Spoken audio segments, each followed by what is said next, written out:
திருப்பத்தூரில் அரசு அதிகாரியை நிர்வாணப்படுத்தி மிரட்டி பணம் பறித்ததாக 2 பெண்கள் உட்பட 3 கைது செய்யப்பட்டுள்ளனர். தருமபுரி மாவட்டம் பாலக்கோடு பகுதியைச் சேர்ந்த நிக்லஸ் என்பவரின் மனைவி செல்வி சன்லைட் ஹோம் கேர் என்ற நிறுவனம் நடத்தி வருகிறார். இதில் கிருஷ்ணகிரி மாவட்டம் மூகண்டஹள்ளி பகுதியைச் சேர்ந்த செந்தில்குமாரின் மனைவி நளினி வேலை செய்தார். இந்நிலையில் திருப்பத்தூர் தலைமை அஞ்சலகத்தில் கண்காணிப்பாளராக பணியாற்றி வரும் மாதேஸ்வரன் தனது தாயாரை பராமரிக்க சன்லைட் ஹோம் கேர் மூலம் நளினியை வரவழைத்துள்ளார். அப்போது நளினிக்கும் மாதேஸ்வரனுக்கும் இடையே நெருக்கம் ஏற்பட்டதாக தெரிகிறது.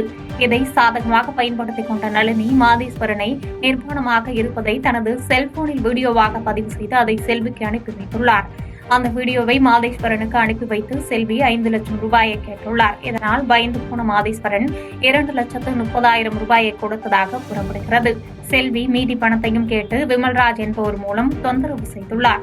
இதனால் மன உளைச்சலுக்குள்ளான மாதேஸ்வரன் அளித்த புகாரின் பேரில் திருப்பத்தூர் நகர காவல் நிலைய போலீசார் வழக்கு பதிவு செய்து செல்வி, நளினி மற்றும் விமல்ராஜ் ஆகிய 3 மீது வழக்கு பதிவு செய்து திருப்பத்தூர் நீதிமன்றத்தில் ஆஜர்படுத்தி வேலூர் மத்திய சிறையில் அடைத்தனர்.